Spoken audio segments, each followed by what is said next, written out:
Second part. The next morning, there was a rap at the door of Dee's assigned lodgings that created quite a racket.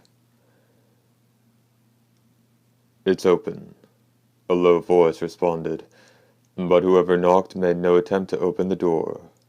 "What is it?" the hunter asked. It's the mayor and Dr. Tsurugi. They want you to come right away. Someone's sick. Come to the A block of the industrial sector." After these fear-filled words, there was a sound of furtive footsteps fading away. Rising from his simple bed of hay without a word, Dee made his necessary preparations. Of course, those preparations consisted simply of strapping his longsword to his back, page break indicated by a small cross. The sun was already high. People on the street watched in terror as Dee walked by, his stride smooth as the wind. The industrial sector was on the edge of town. It consisted of 3 colossal blocks of buildings in a row.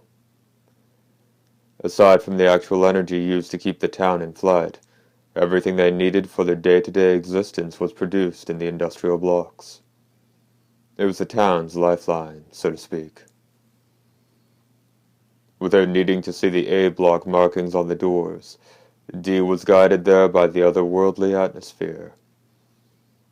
A few people were standing at the entrance to a semi-cylindrical dome. The mayor and doctor were among them.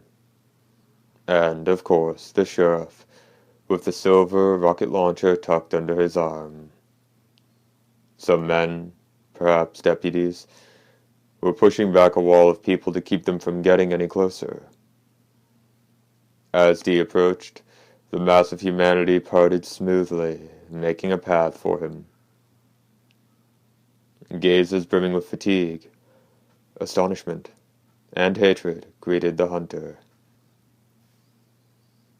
At the mayor's feet lay a man. A white waterproof sheet shrouded him. Keeping his silence, Dee went down on one knee and lifted the sheet. Under it was a middle-aged man, around 40 years old. Eyes thrown wide open and lips zipped tight, his features were a detailed testament to a moment so horrifying he couldn't even scream. "What's the story?" Dee asked quietly. "Like you need me to tell you," the sheriff replied snidely. "There ain't a damn drop of blood left in his body. One of your pals must have sucked him dry." "That doesn't seem to be what happened," Dee said, turning to Dr. Tsurugi. The physician nodded. "Indeed, all the blood's missing from this body. However, there are no signs of a bite." "Check him good enough and you'll find a bite, all right," said the sheriff. "At any rate, we've got another victim now. If you keep relying on some clown we don't know from a hole in the ground, we're gonna have a few more on our hands too, Mayor. I think it's high time you let my office handle this. You leave it to us. Inside of 72 hours, we'll smoke that freak out and get rid of anyone who's been bitten." Mayor Ming's face was warped with anguish. "Though the symptoms are the same," Dee said, "this isn't the work of the nobility, or even of one of their victims. You won't find a mark on him. My guess is—" Dr. Tsurugi was already nodding in agreement. "This could very well be some new kind of illness." "What?" "Now I know you two bastards have got to be in cahoots," the sheriff bellowed. "I'd like another 3 days," said Dee. "If I haven't found your foe by then, I'll leave town." "You've got to be out of your freaking—" "Good enough," said the mayor, cutting off the sheriff. "For the next 3 days, the search for the vampire is entirely in the hands of Mr. Dee. Sheriff," You're not to interfere with him in any way at all." Though his whole face flushed vermilion, the sheriff held his tongue. "A wise course of action," Dr. Tsurugi said, his back to the gigantic lawman. "You little bastard," the sheriff growled, latching onto the physician's shoulder with his meaty fingers. And then something wrapped around the lawman's wrist. The mayor's arm. "Sheriff," the mayor said to the face of naked ferocity that greeted him. Just one word. The vermilion hue of excitement faded from the sheriff's face in a matter of seconds. "Okay, you're the mayor. What you say goes. But he only gets 3 days. And during that time, he ain't gonna get a bit of help from us. He'll have to do all the questioning and all the investigating all by his lonesome.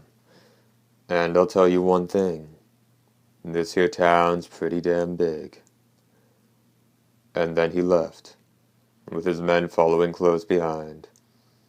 "Well then, about this body," Dr. Tsurugi said, rubbing his eyelid. "Should we bring it to the morgue, or back to the hospital? Personally, I'd love a chance to dissect it." "He didn't have any family, correct?" The mayor nodded. "Then we'll bring it back to the hospital for the time being. We can't discount the possibility this is some sort of illness."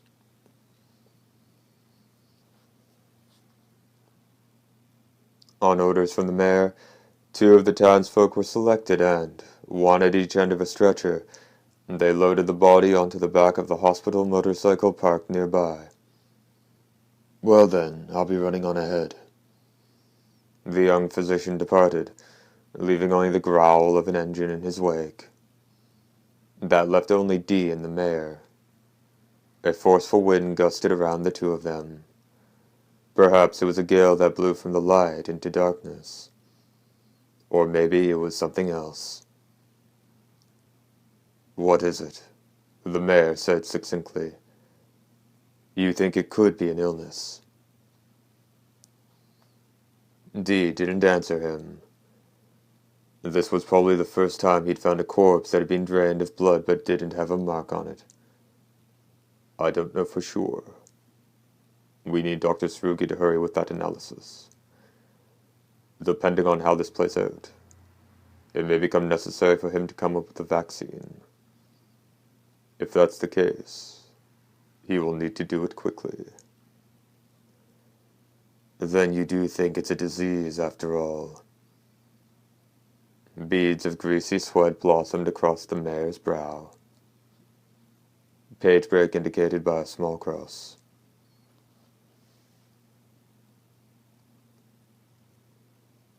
Sitting in a block of sunlight spearing through her window, the girl pondered the fate that lay ahead of her. She couldn't speak or hear. Dr. Tsurugi had given her the truth quite plainly, and she felt like she'd plunged straight into hell. She would be forced to live in a world stripped of all sound, where she couldn't convey a single thought unless she had a pen in her hand. The physician had tried to console her by saying that she wouldn't be left with any scars from the radiation poisoning. But what would that matter? How old am I again? The girl tried doing the math once more. 17. At that age, her whole life was still ahead of her, and it had all been wiped out. When she'd first found out what had happened, she couldn't think of anything at all. She just wanted to die. And then he had come. The beautiful face of the man they said had saved her was lodged in her brain. Entirely too gorgeous and completely non-committal.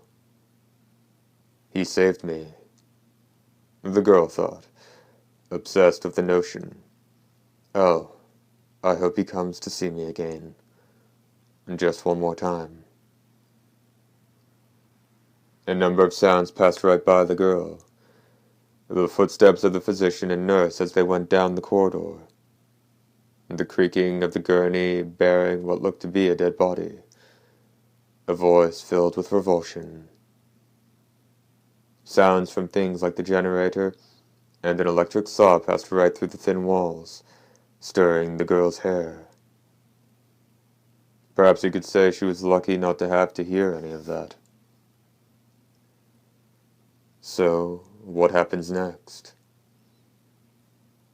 This thought alone continued to occupy the girl's mind.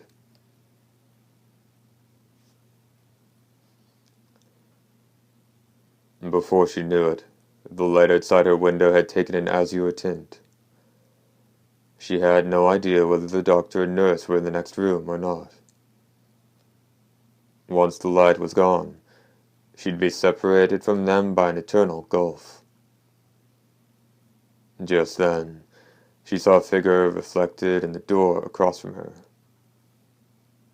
As she watched, something like a black stain appeared in one part of the glass, soon spreading across its entirety like a flower opening its petals in a time-lapse film.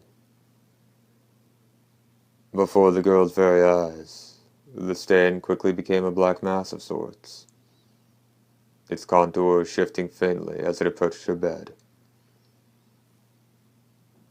The girl inched back in spite of herself.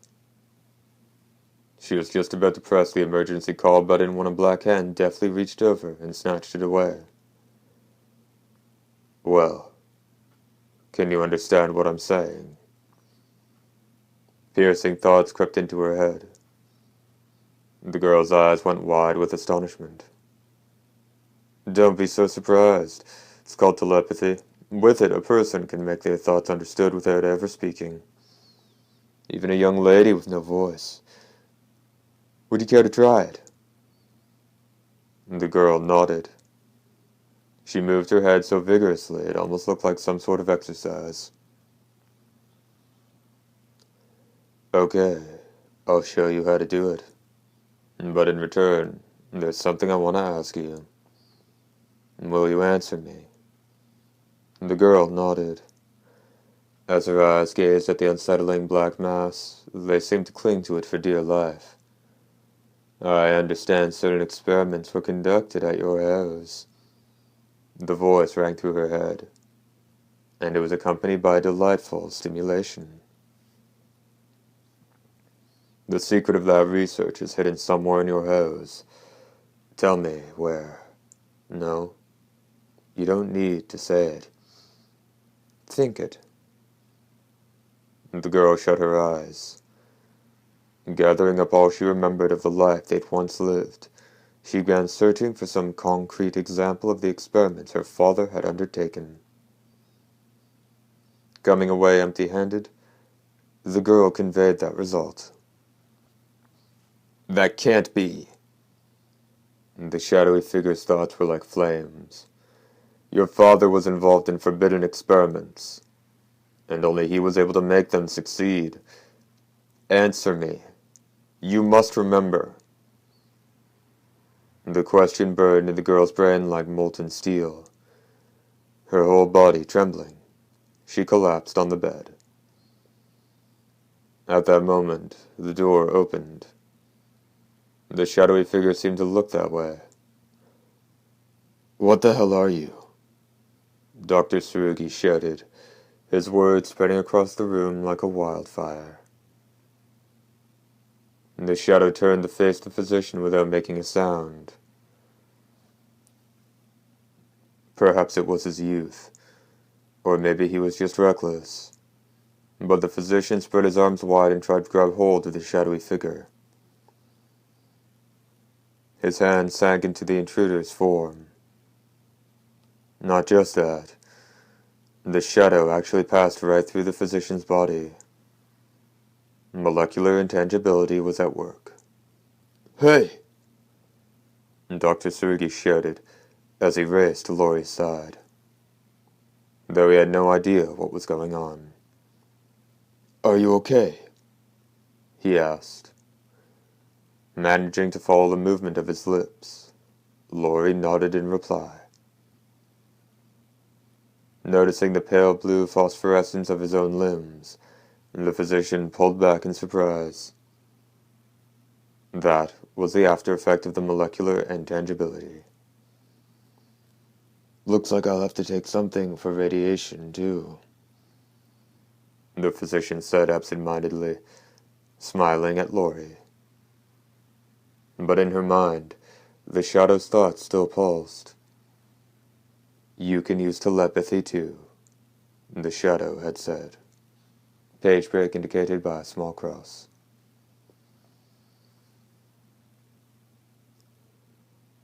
The body of the deceased citizen was to be buried in the town's cemetery. According to the autopsy, death had resulted from massive and rapid loss of blood. That was all they could tell. The corpse had been checked from the top of its head to the tips of its toes. But, aside from a few minor abrasions, there wasn't any sign of the fateful wound. As they carried the coffin of the man's corpse to the cemetery, everyone thought the same thing. When the sun goes down, he's gonna get up. After the Undertaker's second-hand robots had finished digging the hole, the corpse was laid to rest. The soil was shoveled back in, and the Undertaker, who doubled as a reverend, intoned several words of prayer. And with that, the man was firmly laid to rest with the past. Soon after, the sun went down. Not a single person remained around this desolate patch of earth, but then a woman of about 30 came with a hurried gait. She was the wife of the man who ran the general store. But there was something strange about the way she walked. It looked like she was being called forward, and didn't care for it one bit. As the woman moved forward, she threw her head back, dug her heels in, and was tugged along. Presently, she stood before the fresh grave, brushing her cheek against the mounded dirt so it rustled against her skin. She then got to her feet again.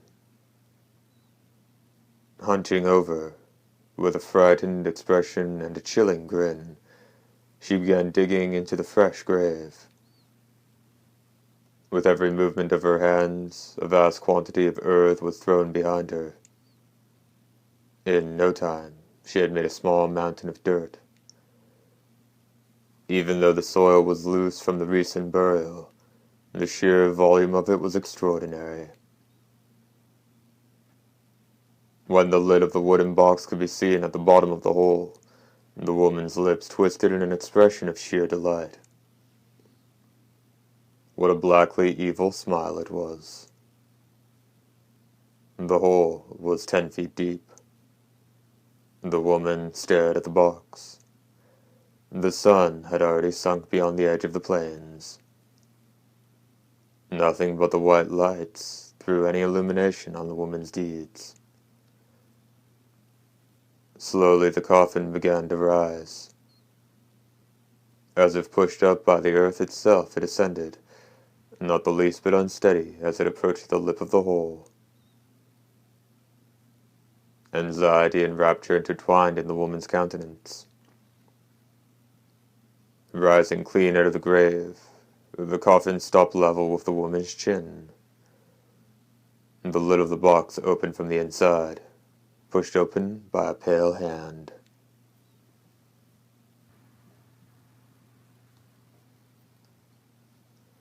At the same gingerly pace with which the box had risen from the grave, the dead man sat up.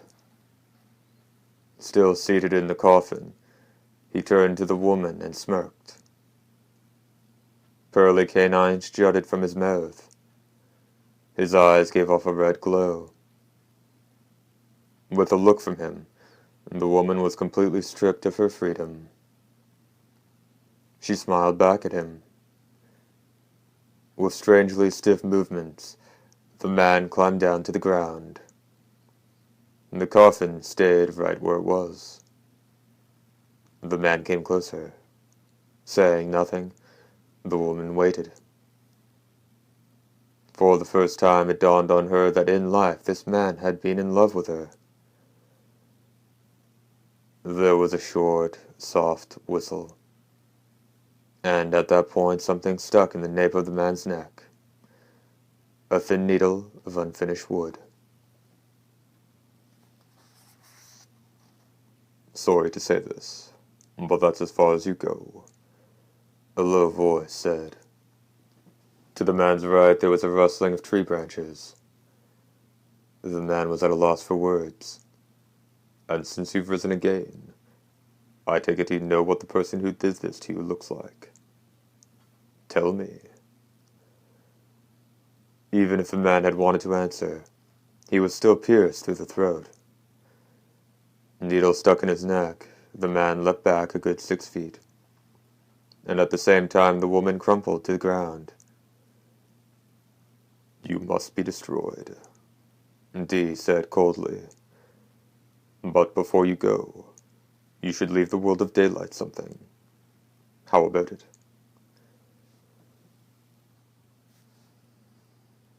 The man reached for the end of the needle with his right hand. He had no difficulty pulling out the wooden shaft Dee had hurled at him. A stream of blood squirted from the wound. The man pursed his lips. Dee raised his left hand. Holding it flat and straight like a knife, he moved forward.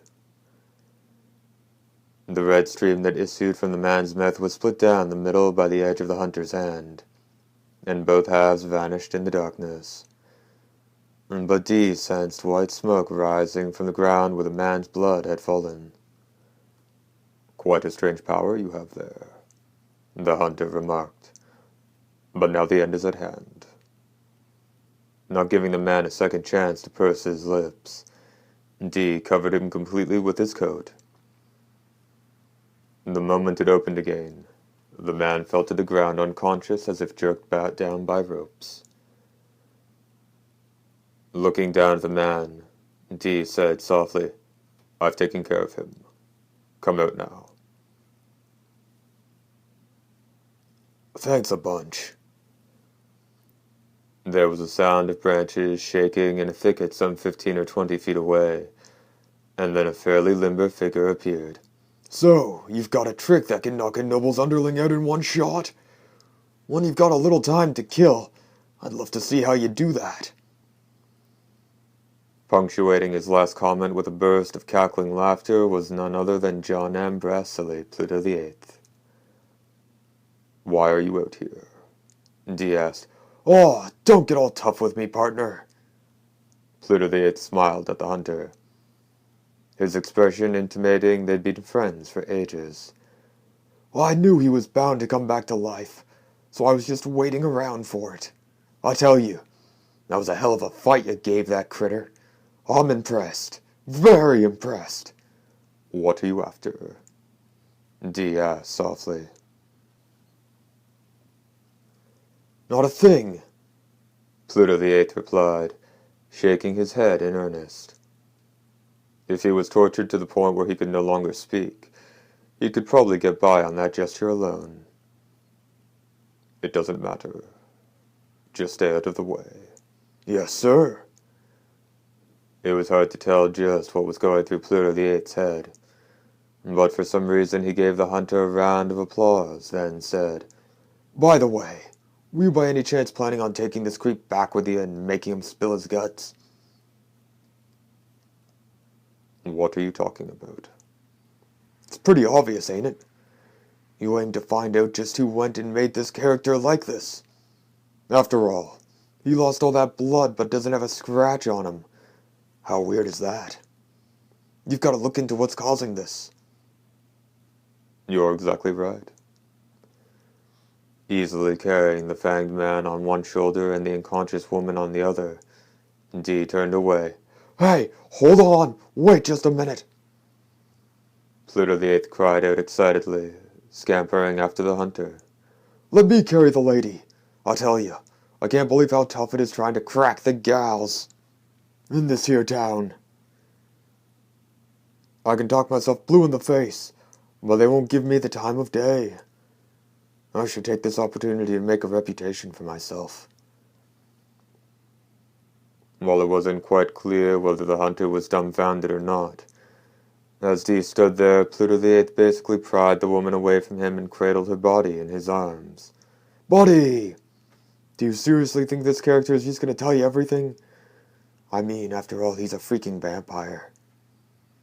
Dee said nothing. I'll let you in on a little secret. I can get him to spill his guts for you. I'll let you ask him whatever you want. Just let me get some questions in too. Dee stopped in his tracks. As he slowly turned, Pluto the Eighth must have sensed something in the hunter's face, and, in giving a cry of surprise, the biker leapt back a good 10 feet. Didn't I tell you not to look at me all serious like that? Just thinking about that mug of yours gives me a powerful urge to jerk off, you know. At this rate, I'm liable to fall in love with you if you don't watch it. Just what are you up to? Not a blessed thing. Should I talk to the mayor and have him toss you out of town? Won't do you a bit of good. Pluto the Eighth chortled. I figured you might try something like that, so I found myself a new hideout. Besides, you can't even find where the vampires hold up. You know, I wouldn't be a bit surprised if you wound up with another one on your hands. Pluto the Eighth. What he said was right on the mark. So what'll it be? Stop looking so grim and make up your mind already. Okay, Dee said softly with a nod. Page break indicated by a small cross.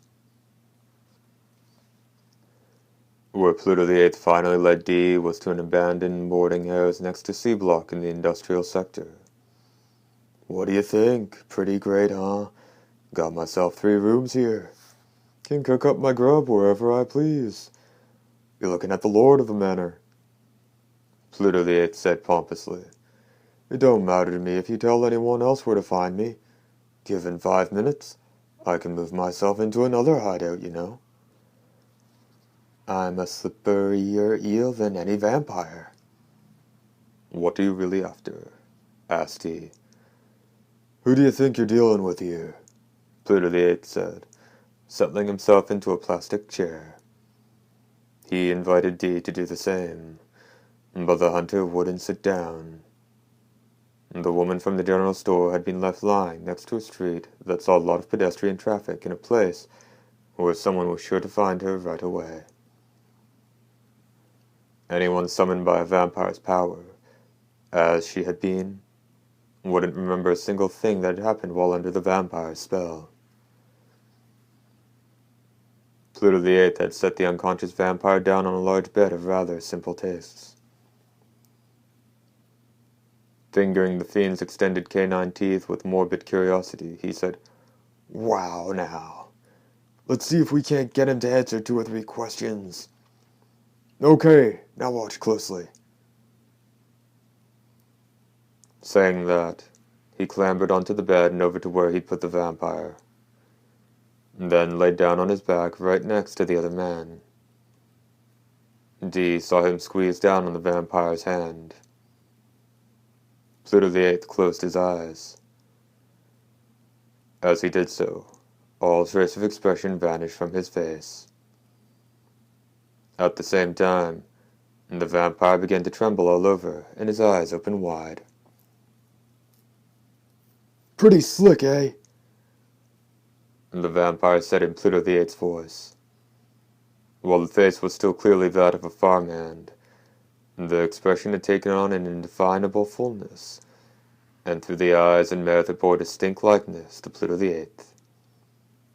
This little stub of a man actually had the ability to possess other bodies. Damn, it's cold, he groaned. Inside this guy's head, and all through his body is just one great big winter wonderland.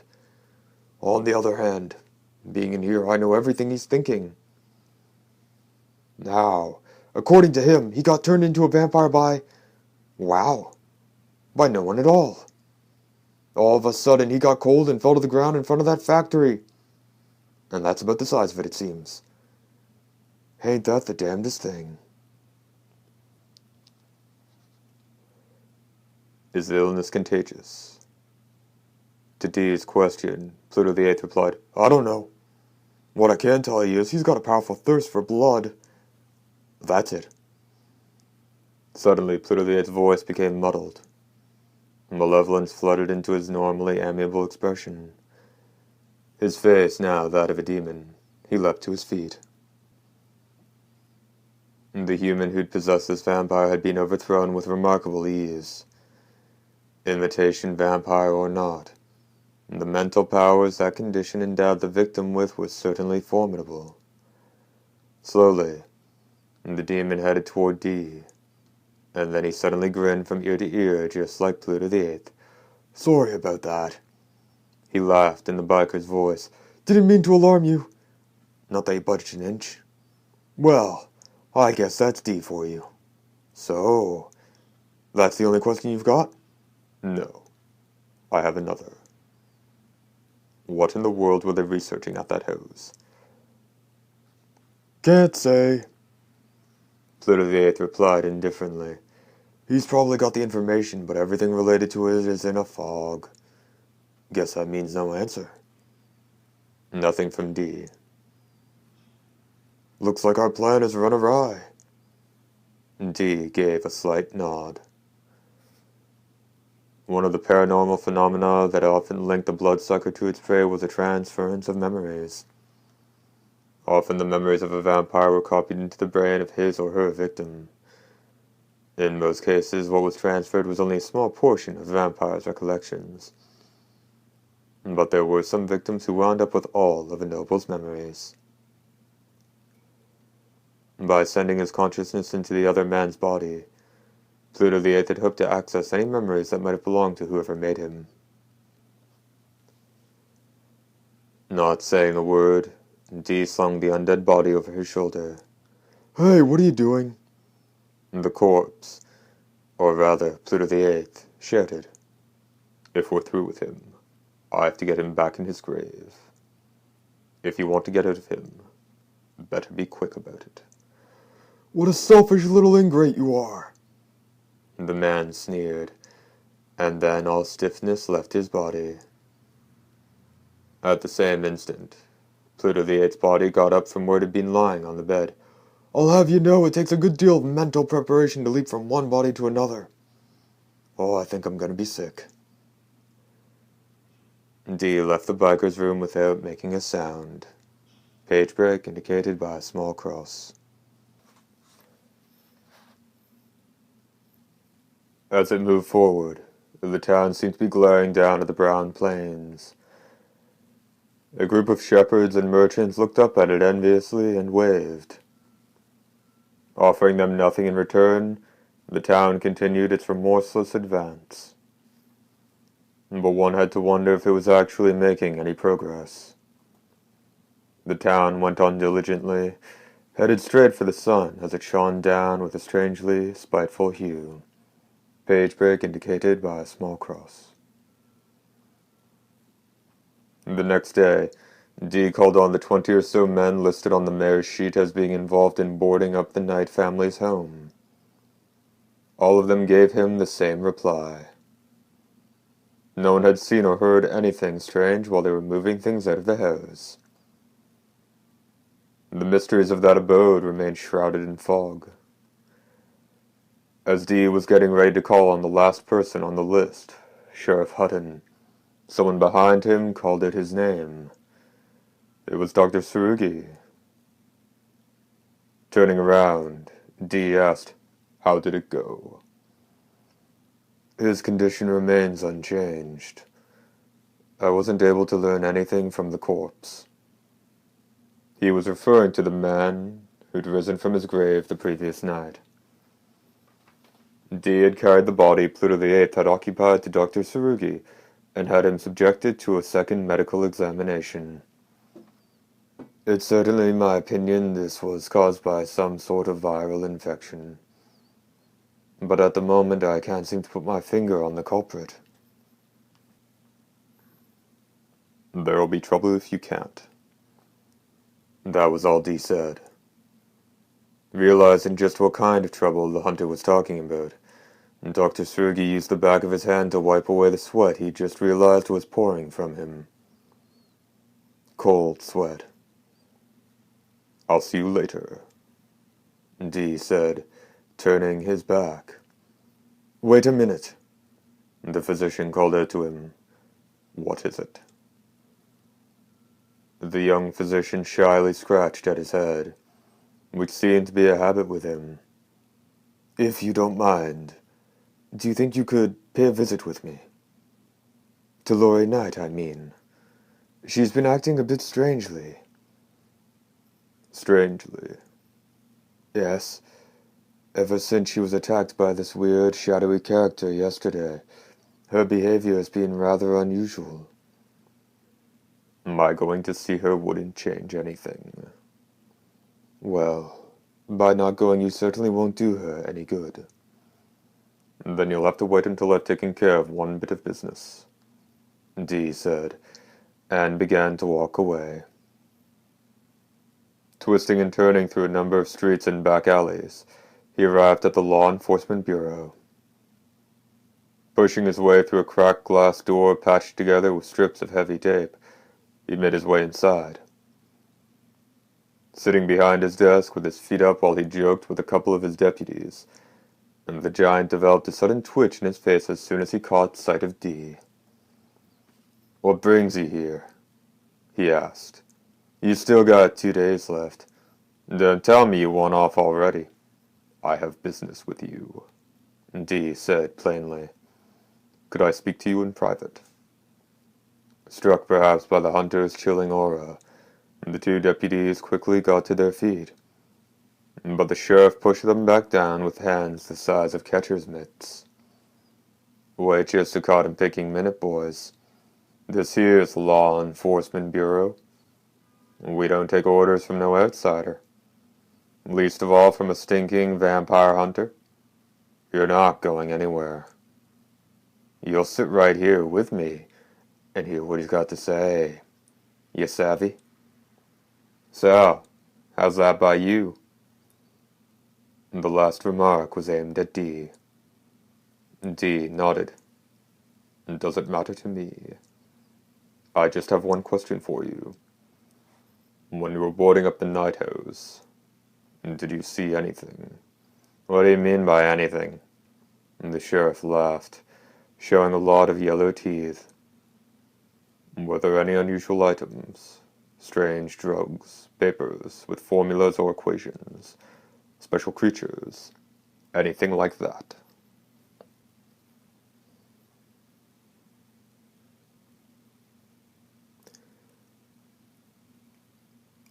The sheriff snorted loudly. "Of course there wasn't a damn thing like that."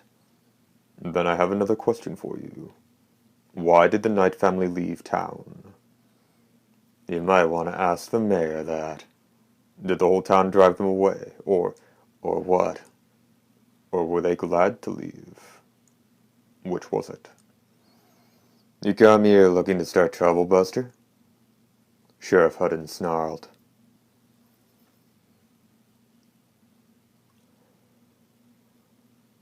The 2 deputies braced themselves for action. The sheriff started to rise from his oversized chair. His rear was only about an inch out of the chair when he stopped dead in his tracks. Dee was standing right in front of him. He was just standing there, an unearthly aura radiating from every inch of his body. That alone kept not only the sheriff but his 2 deputies as well from moving a muscle. "Answer me straight," said Dee. You gotta be freaking kidding me," the sheriff blustered, but his voice quivered nonetheless. "In that case, you leave me no choice." Raising his left hand, Dee pressed it against the sheriff's forehead. The same vacuous expression seen on a mental defective spread across the sheriff's face. Eyes covered with a semi-transparent film and drool coursing from the corner of his mouth, The lawman stared vacantly into space. Why did the family leave town? A reply wasn't soon in coming. No doubt a battle was raging in the sheriff's mind, a battle between his own ego and Dee's words. The only question was how it all would end. That family was doing freaky experiments. Don't know all the particulars. The words were clearly being torn from the sheriff, and it went without saying the power of Dee's left hand was to blame. You knew that, and still you did nothing, the hunter asked. Wanted to, but then Mayor stopped me. The mayor? Dee's eyes shone. Why would he do that? Dunno. But I had official orders. Wasn't supposed to do anything. About that family. Seems the sheriff before me had the same orders. How long had it been going on? From way back. Roughly 200 years. According to what the mayor had said, that was right around the time the eerie stranger had come on board. And those strange experiments had been going on all that time. I wouldn't know. Was the Knight family run out of town, or did they leave of their own accord? They ran away. Ran away. Night before they run off, Mayor gave me orders. I went to their house. Knights were there. Arrested them on the spot, just like the mayor told me to. Threw them in jail. Daughter was with them, of course. Mayor never did tell me why we had to do that. Just said they'd committed a serious offense against the whole town. That was all. I see. The offense, then, was experiments the Knight family had been conducting for generations. But what reason would the mayor, who'd always supported the Knights, have for ordering their arrest? And what could they have told the mayor? How did Mr. and Mrs. Knight seem? I don't know. They weren't scared at all, the two of them. Looked to be giving some serious thought to something. What was it? I don't know. How did they get away? The next day, I'd go for a look in the cell wall. It was melted away. Mr. Knight was a chemist, figure he had something hidden on him.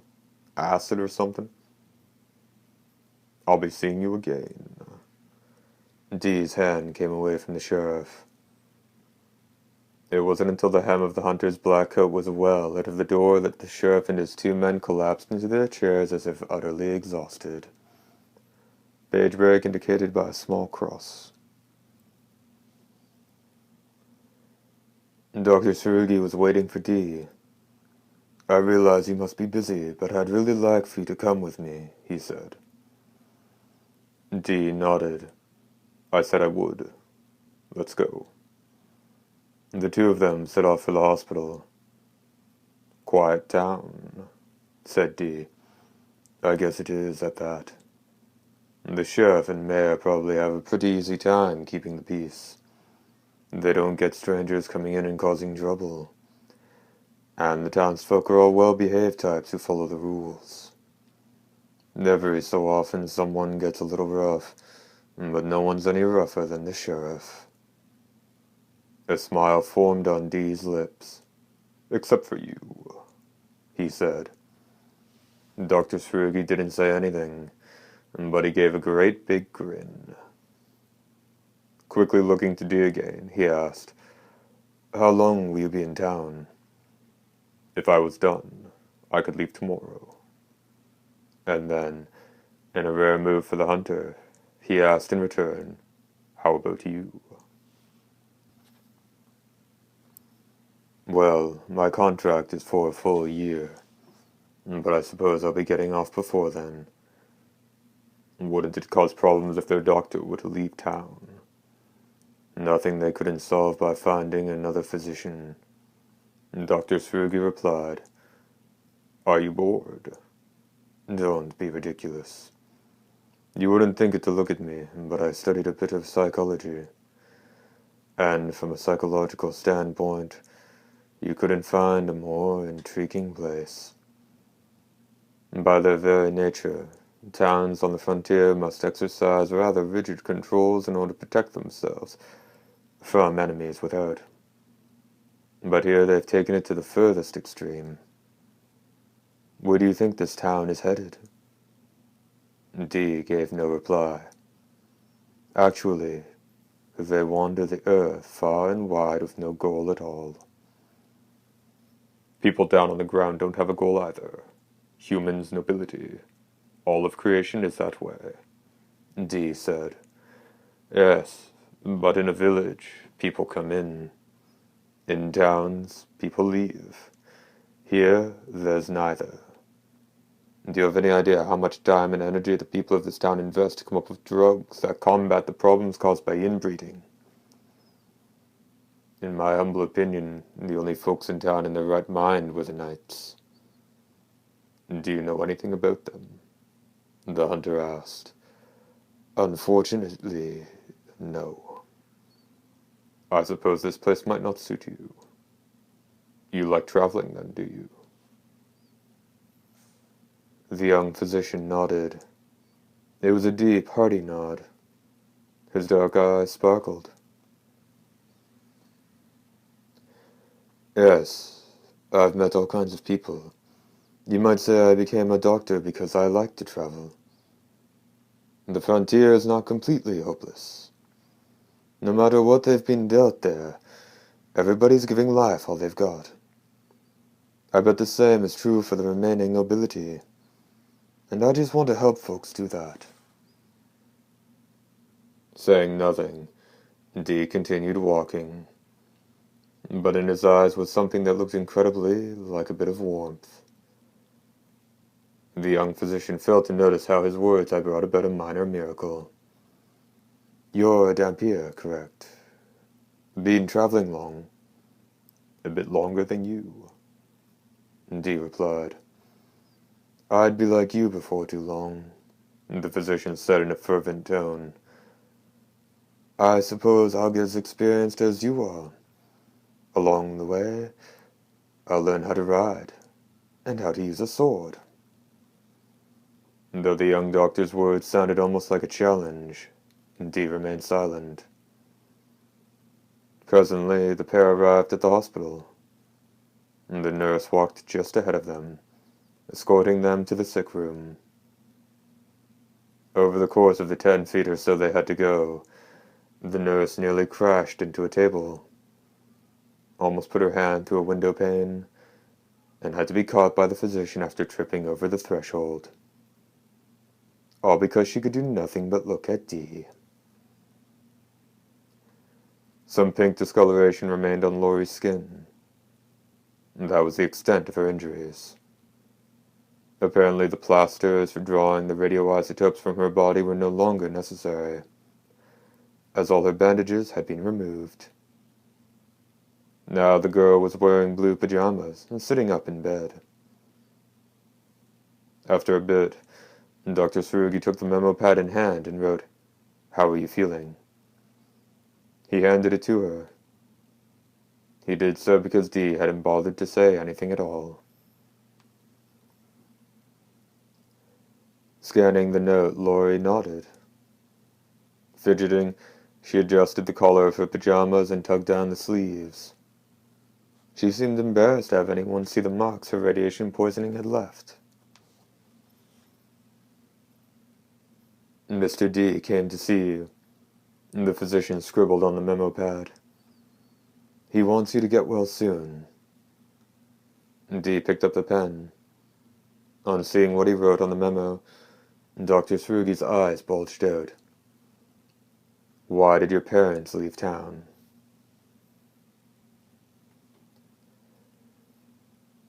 Wait, just 1 minute. The physician snarled. This young lady is still a patient undergoing treatment. I didn't bring you here for this. I wanted you to help bring a little life back into her. Most patients need cheering up more than anything, especially a girl her age. And I came here because I have questions, Dee replied. I can't believe your nerve. I never should have brought you here. You can cheer her up any time, but my work won't wait. The physician held his tongue. Dee continued. One of the nobility has been created through means that are still unclear. If that number is allowed to swell to 100, we'll be powerless to stop them. It's my job to get rid of them. But if I had to take out every person in town, that'd be a bit too much of a workload. This is insane, the physician said with a mournful sigh. Dee turned to face Laurie. Silently, he awaited her reply. Memories flickered in Laurie's mind. This was the same question the shadowy figure had put to her the night before. No one cared about her at all.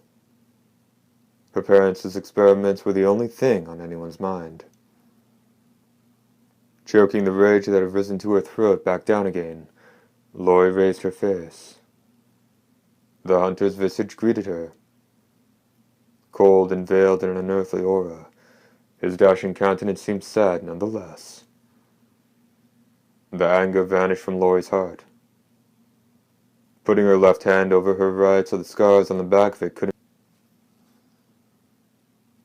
Laurie slowly scratched away with the pen. I don't know. On our last night in town, as I was walking past the lab, I heard my father tell my mother, this is going to change the world.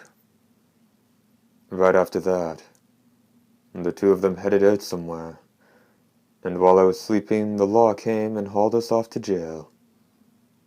Change it how, I wonder? Dr. Tsurugi mused. Not saying a word, Dee looked over his shoulder. Over to the next room. The operating room. The room that had a corpse strapped to the table. The physician's complexion turned the color of clay. You couldn't possibly mean...